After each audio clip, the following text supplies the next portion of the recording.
got to do a better job figuring out how to be more inclusive. And I think for those who are even highly involved, they might say, but we try, but we invite to, or we're open for others to attend. But until we really knock on a door, and literally knock on a door, I don't know that we've done enough to try to be inclusive in our community. So it's going to take a lot of work. But if it's something that's truly important to us and we know we will benefit from personally and it will make us better people, then I think it's the step that we have to take.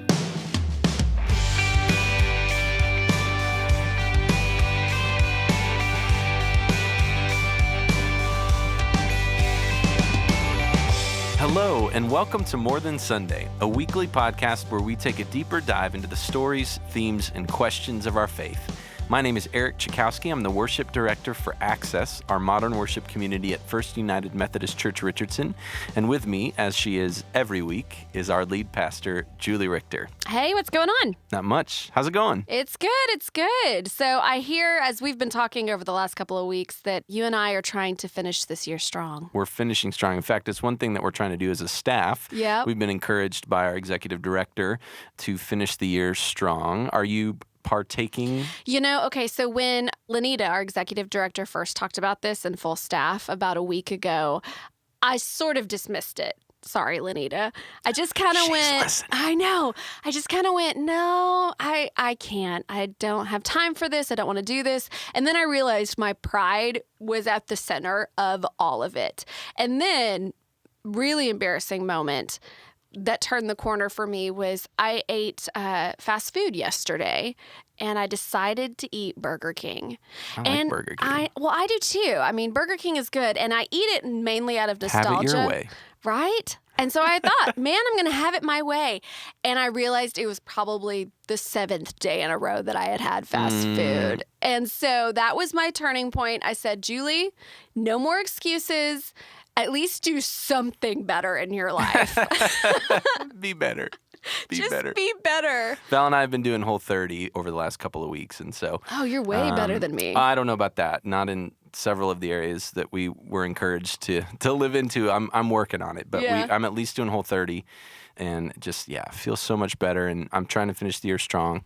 And just an encouragement to all of our listeners. And this was the encouragement that we had, that you don't have to wait until January to make resolutions and to live into some things that you want to be different in your life, but maybe take an encouragement to finish the year strong as well. Yeah. And to make some of those changes before January 1st ever hits. So speaking of those changes, we are in a sermon series called Being the Church Our Community Needs. And I think it's a great connection to talk about self-care, the way we care for ourselves, because if we're not caring for ourselves well, we honestly can't care for each other very well either. So we're in a sermon series where we're talking about the needs of our community and how we can love our community in the way that Christ has called us to. Julie preached on Sunday about teamwork and inclusion, and today we're really excited to welcome Katie Patterson to the podcast. Katie works with another one of our community nonprofits, and we're excited to have a conversation with her.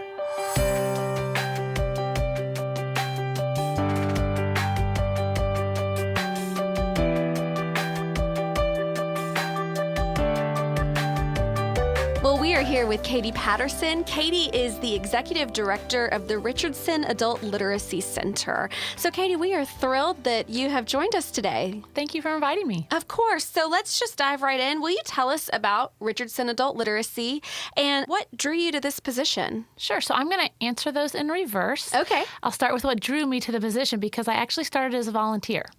So when my kids were in elementary school, they were in an amazingly diverse elementary school that's part of Richardson ISD called Prestonwood Elementary.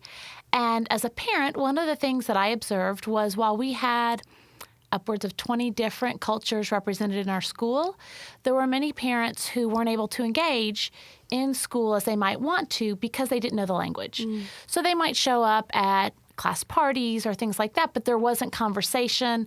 They weren't able to really advocate for their kids. So I was at a PTA lobby day in Austin, was talking about the richness and the amazingness of the school, but the challenge that we had.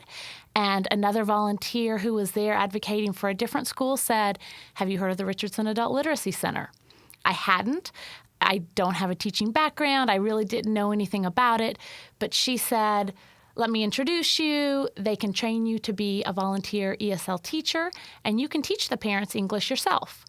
At the time, it worked great. I just left a career and was just working part-time and had a little extra time on my hands. So I got trained. I started teaching the parents at Prestonwood, and that was transformational in my life, that experience of getting to know these amazing people who just needed the language. So fast forward from that, I joined the board of the Literacy Center in 2011. At the time, we were looking for an executive director. Our founding executive director was retiring. We hired an amazing person. It didn't work out, and so they asked, because I still had that flexibility in my schedule, could I step in and kind of help move forward a few initiatives that we had just begun. I said, absolutely, sounds like a great plan. I can do this on an interim basis, and here we are in 2018. We've done a lot with the organization. We've built it an incredible amount, and it's been a team effort. So that's what drew me to it, and it's just been an amazing experience ever since. That's so great to hear.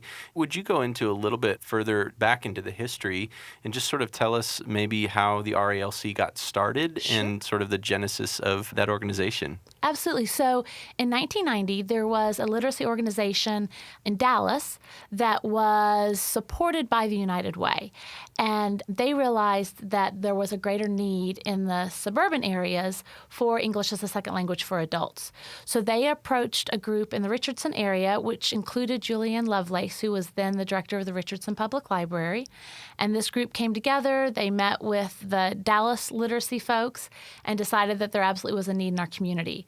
So they put it together. Many of those ladies that were kind of the initial founders of the organization still are involved to a certain degree now, 28 years later, but has just been an incredible story of a small group who knew there was a need and made it happen, and the impact that they've had over almost 30 years. I love stories like that where you talk about somebody who sees a need and just goes for it, who just sort of takes it in their own hands and drives it forward. And Katie, what I love about your story is you never know what's going to happen when you say yes to something. And so starting as a volunteer, as someone who just saw a need and saw something happening in your own elementary school, and look where it has led you. Absolutely. Well, and that's one of the exciting things that we're hoping comes out of some of these conversations. We've got listeners who live in Richardson with us, and then listeners who don't live in Richardson, don't live in Texas, some of them. And our encouragement to them has been to say yes to some things, but also maybe to have your eyes open for needs in the area, because maybe there's something that they can start. Absolutely. And to find an encouragement from your story about RALC, but then also, as Julie said, just about you saying yes and being guided into a position that is really fulfilling for you and obviously helping a ton of people.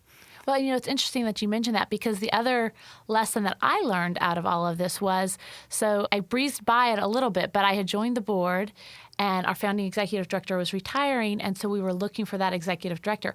I actually applied for that position and was not selected initially. Oh. And so I remember that situation of kind of, having to say, okay, well, I still believe in the work and I'm still excited to be a part of the board, so I'm going to continue forward. The person we had hired was fantastic, brought all sorts of experience that was going to be important for the organization. When she didn't work out, they knew I had that interest. That was one of the lessons that I have gained from my work with the Literacy Center just personally, was sometimes even when you want something and initially maybe the door's closed, if you believe in it, I feel like you still have to continue in that work in whatever way is appropriate for you, because you never know when either that door will reopen or another door might reopen. So to me, that was a big lesson in kind of persistence and continuing because I believed in the cause. Well, and you may not say it to yourself, but I would say a lesson for all of us in just humility and understanding that the cause that you're working for is more important than any personal stake that you have in it. And so thank you for sharing that, because I think that's a beautiful encouragement for all of us who sometimes allow our personal emotions to cloud the work work that's being done, but you still really believed in that cause. So regardless as to how that initial outcome came out, that's just so wonderful that you were still 100% into what the organization was doing, and great that it worked out for you in the end anyway. But thank you for Absolutely. sharing that. That's Yeah. beautiful. So we are in the midst of a series looking at what our community needs. And so we're talking specifically, obviously, about Richardson. What are some things that you feel like makes Richardson a great community and a strong community? So this probably is what you might expect to hear from me, but diversity to me is a huge piece of the strength of our community. And obviously diversity is ethnic and cultural diversity, but I think there are many other types of diversity that we have in our community. I'm involved with the Richardson Interfaith Alliance. We have an incredible religious diversity in our community, which I think brings a ton of strength. Just the age diversity of folks that have been in this community and have retired here and have been here for many, many years and are, in kind of their older years. And then we've got brand new young families that are moving to the community who are new to Richardson. So I think all of that diversity really strengthens who we are and provides so much opportunity and just relationship opportunities for, us as a community together. Well, and that's a lot of the reason why we wanted to talk to you on this specific week. So in this series, we are talking about inclusion. One of the things that we think that our city needs, that our community needs, is a place that is inclusive, a place that is for all of us and takes all of us working together. And when you talk about diversity, diversity is only a strength when we choose to be inclusive, and those things go hand in hand. So looking at that on the other side now, where are some areas you think that Richardson could grow? Well, I think you just spoke to it. It's inclusiveness. Yeah. While diversity is the first step in recognizing the richness and the benefit of a diverse community, if you stop there, you have not gained a thing. Yeah. You have to take it the next step. And I do think Richardson Interfaith Alliance is a good example of that. So on a monthly basis, we have leaders from all different religions coming together, getting to know each other, working together in different projects.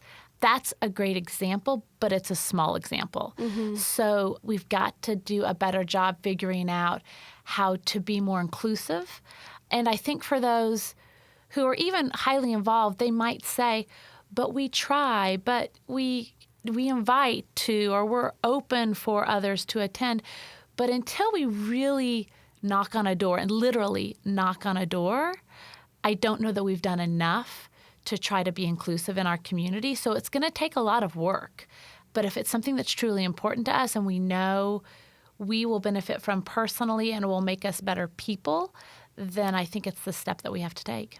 So let's talk maybe then specifically about needs that you see being met in Richardson and maybe some others that we feel like aren't being met yet, and maybe through the lens of RALC first. So what are some areas that you guide Richardson Adult Literacy Center in meeting? What needs is that organization meeting?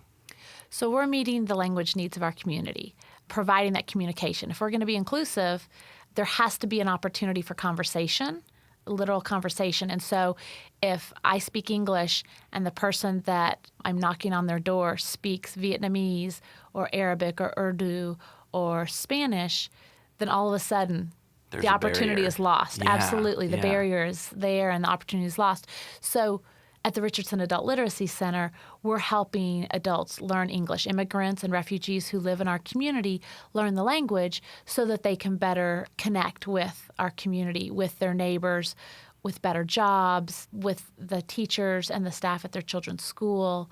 It's amazing to see. We offer levels from beginner to advanced. So there's 10 levels of English, and we see students come in or adults come in at all of those different levels.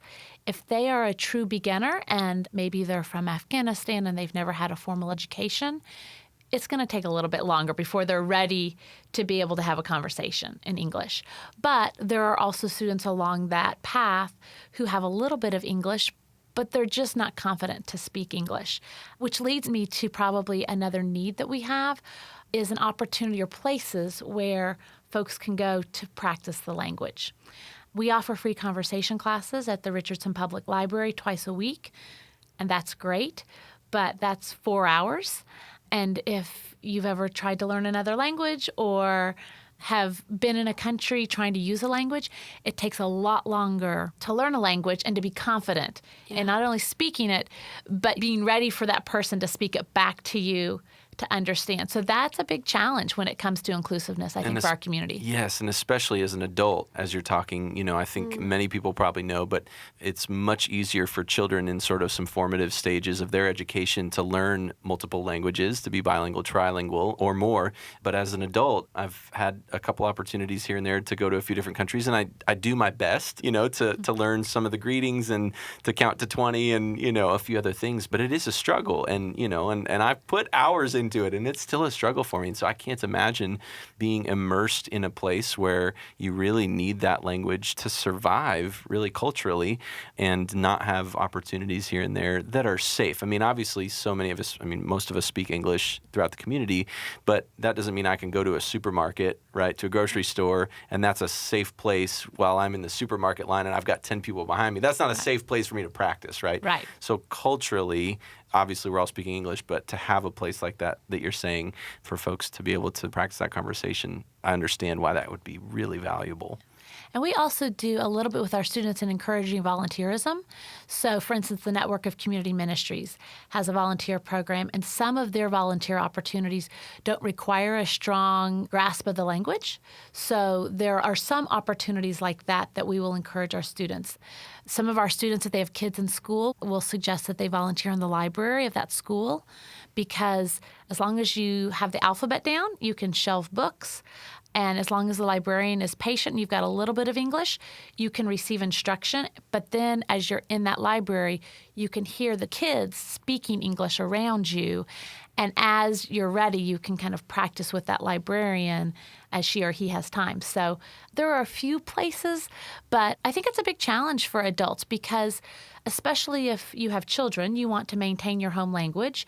It's likely that you have family still in your home country and you want your children to be able to communicate with that family. So you're speaking the language in your home, and yet you still need to learn English so that you can connect with the community.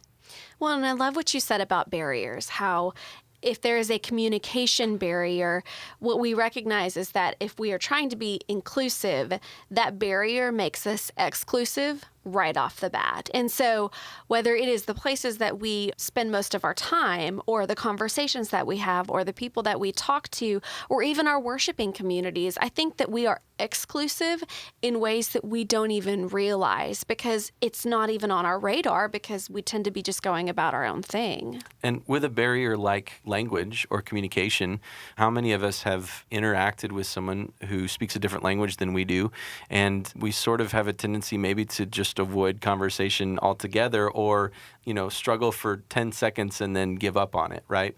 And so that makes it incredibly difficult to cross that barrier. So what an important cause, again, for us to be able to help folks with that. So you've spoken about needs that are language related. Are there other needs that you see maybe outside of the literacy world in your connections with other nonprofits, in your work with Richardson Interfaith Alliance, or in just the community of Richardson? Are there other needs that you feel like aren't being met at this point? Yeah, it's a great question. I think we do a really good job in Richardson. We're not there yet, obviously, but I think that one of the challenges that we have is that there are so many ways for us to engage that sometimes we just don't have the time. So having to prioritize what is the area that means most to you or where do you have a passion, and really connecting with that passion, whatever it is. If it's education, getting involved with the schools. If it's safety, getting involved with the police department or the fire department. If it's food scarcity, getting involved with Network or one of the other food pantries. So I think that there is lots of opportunity in our community. I think the challenge is for folks to be able to find the time to really have an impact and get involved. But I do think for a city our size, it just seems like it's kind of that sweet spot of we're big enough that there are lots of opportunities and tons of folks that are interested in doing their part, but it's small enough that we can have conversations and we can look to those areas that maybe we feel like there is some need for improvement and take those steps together as a community. Well, and what I love about Richardson is that deep sense of connection, that we do have all of these opportunities because there's this deep need for relationship. And so as we talk about inclusion and as we talk about breaking down those barriers so that we can connect with one another, ultimately what we're talking about is that we don't want others in our community to be isolated in the way that, as Eric mentioned earlier, avoiding a conversation with someone if they speak a different language, or being in areas where you don't feel like you can talk to someone because you either can't understand or can't speak that language. That must be incredibly isolating. And so a place like the Richardson Adult Literacy Center gives them community and builds relationships for others so that we can believe as a community that none of us are doing this alone. Absolutely. And I think it takes that, working together as a community. So our classes are taught by volunteer teachers. We have 100 folks in the community or more that volunteer with us in teaching classes. So they step in, whether they work full-time at Blue Cross Blue Shield, and then at night they go to Richardson High School to teach a class, or whether they're retired and they live in an active adult community in the Richardson area, and they head to the library on a Thursday to teach a class. It's incredible to see the folks in our community step up and engage and provide that connection to, as you just mentioned, these adults who will get there and are on the path to that opportunity for inclusiveness, but they're not quite there yet because they're still working on the language. So when we talk about barriers, earlier this summer, we did a series called Labels, and we were really learning to sort of drop the labels that we place on people, which often can form a barrier between us as well when we just sort of stereotype somebody for a particular belief or philosophy or politics or any number of things. Do you have a story of a Richardson neighbor that you've gotten to know past a label that may have been put on them? And how did knowing them help meet a need for them? So I just mentioned a few minutes ago Blue Cross Blue Shield and somebody leaving work to go teach. They are a neighbor for us as far as Richardson Adult Literacy Center, because our neighbors are not only just individuals that maybe live near me or work near me, but as an organization, our neighbors are other organizations and businesses in town. So we've had a relationship for many years with Blue Cross Blue Shield, which has been great. It's generally an opportunity for us to provide volunteer information. And if folks from Blue Cross Blue Shield can volunteer with us, they do. We see them for an event. It's great help, and then we kind of move forward. So they had a new community affairs director or liaison step into that role. I was able to meet with her, give her brief information about who we were, what we do, what their support has been in the past. I'll email you those volunteer opportunities. If you can post those for us, that would be great. And she said, well, tell me a little bit more about the volunteer opportunities. I thought, okay. So I just continued to tell her more, and then she kind of asked me to dive a little deeper. Well, tell me about the volunteer teacher opportunity. And I was curious. I didn't ask, but I thought, well, I mean, she's new. She's trying to get all the information. So sure, I'll give her more information. And so I did. And then it may have been a couple of days, she emailed me and said, I want to be a volunteer ESL teacher. And I thought, wow, because as you talked about with labels, to me, she was new to Blue Cross Blue Shield. That is a big building, and so she was one of those corporate folks that was in this big building. And while her role was to engage with the community, I knew she had all sorts of other organizations to connect with. So I didn't expect that she would be deeply interested in the work that we were doing or personally interested. And so that really took me by surprise in obviously a fantastic way. And she has been an amazing ESL volunteer teacher with us. So that's one of many examples. Wow. So, Katie, for us and for those who are listening who may want that same opportunity to volunteer or to get engaged with the Richardson Adult Literacy Center, where can we go to find that information? What ways can our listeners volunteer? Sure. So there are lots of different ways to get involved with the work that we're doing. So the easiest piece, if you have internet access, would be to go to ralc.org, and we have a volunteer page that kind of lines out a variety of different volunteer experiences.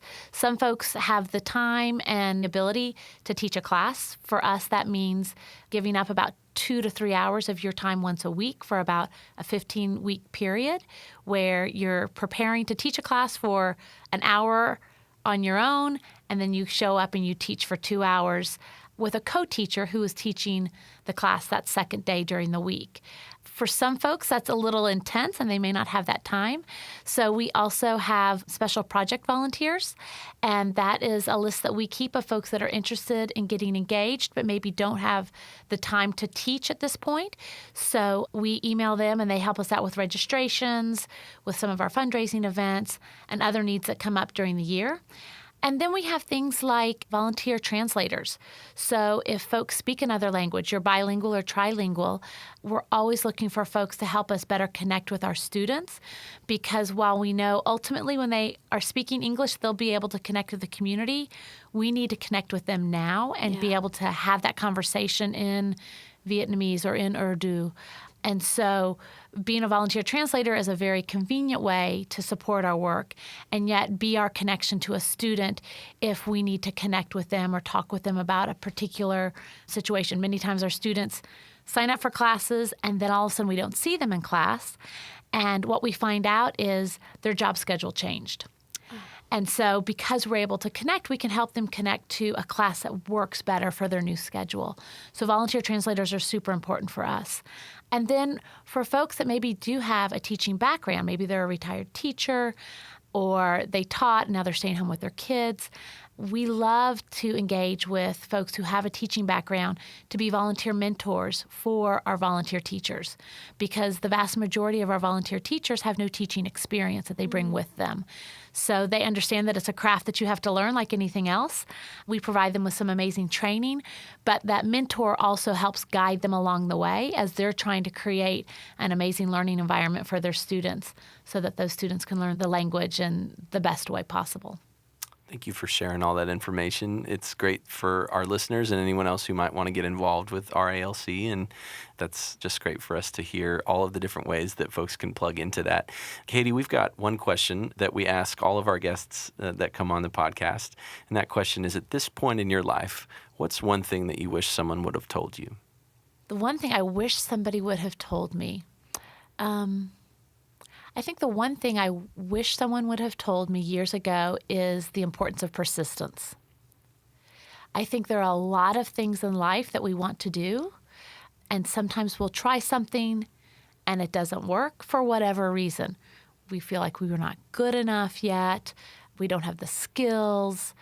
The connection wasn't made. We sent that email to that person and hoped for a response that would allow us to engage or whatever. But sometimes we try things once, maybe twice, and then we say, oh, maybe I'll go try to find something else. And what I have found in my career is that persistence has been the key for me. So if you are passionate about something, you need to keep at it, even when doors close, even when maybe it's difficult or you haven't gotten to the point where you feel like you have succeeded at that, whatever that is. Persistence is really important, and that's something that I wish I would have known years ago.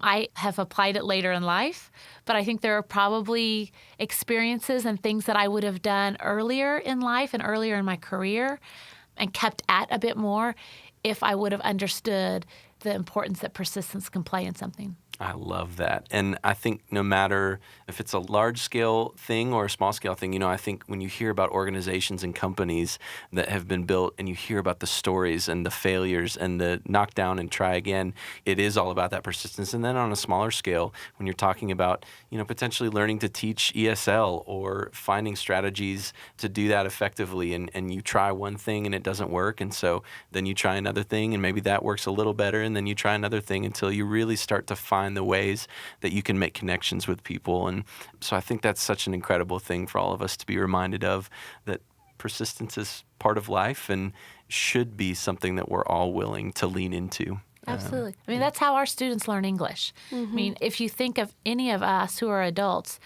we have lots going on in our lives. We work, or we take care of children, or we do both, and have all sorts of other obligations to family and friends. And so for someone in our community to want to learn the language or to need to learn the language, there has to be a persistence there, because there are so many things that can distract you from that goal of learning the language. And so I am amazed every day when I go into our classes and I see the persistence of our students and how they work hard in so many ways in their lives, but in addition, they work hard at English, and their persistence pays off. So it can be really inspiring to watch somebody persist. Yeah. Absolutely. It's probably why I don't know any other languages or don't play golf. So it's probably good for me. I try to do both of those things, and I do them poorly. Right. Yeah. So it's a good word for I'll me keep today trying. is maybe a little patience, but also some persistence, Julie. That's awesome. Well, Katie, thank you so much for taking the time today to speak to us. You've been a blessing to us and, of course, to the people who can get involved with the Richardson Adult Literacy Center and also learn more about what our community needs through hearing your words today. So thank you. Thank you. It's been a pleasure.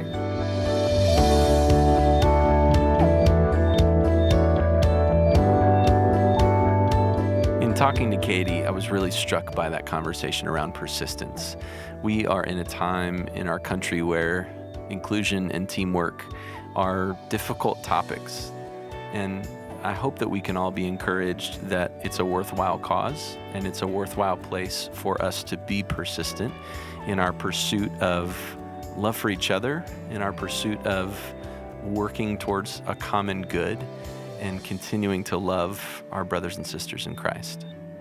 What we find in the letters of Paul in the New Testament is this ongoing message of persistence. Persistence in faith, persistence against persecution, persistence for the early church. And what Jesus constantly tells us in the New Testament is that the message of grace, that we are all children of God, is a message that is for all, and it's a message that takes all of us together, spreading the good news of Jesus so that every single person in our community, in our country, and in our world might know the love of Jesus. Today, we want to leave you with one of those messages that Paul gives to the church in Corinth. It comes from 1 Corinthians 12, verses 12 through 14. It says, "Just as a body, though one, has many parts, but all its many parts form one body, so it is with Christ. For we are all baptized by one Spirit so as to form one body, whether Jews or Gentiles, slave or free, and we were all given the one Spirit to drink. Even so, the body is not made up of one part, but many." Thank you so much for tuning into this episode of More Than Sunday. If you like the podcast, please feel free to share it, go online and leave a comment, or give us a rating so that others might hear about us. We've got a new episode coming out every Wednesday, so make sure you also subscribe to the podcast on Apple Podcasts, Google Play, or on YouTube so you don't miss our next episode. If you want to find out more about the Access community here at First United Methodist Church Richardson, you can find us online at accessfumcr.com, as well as on Facebook and Instagram. Special thanks to Katie Patterson for joining us this week, and make sure you tune in next Wednesday when we have a conversation about humility. Have a great week.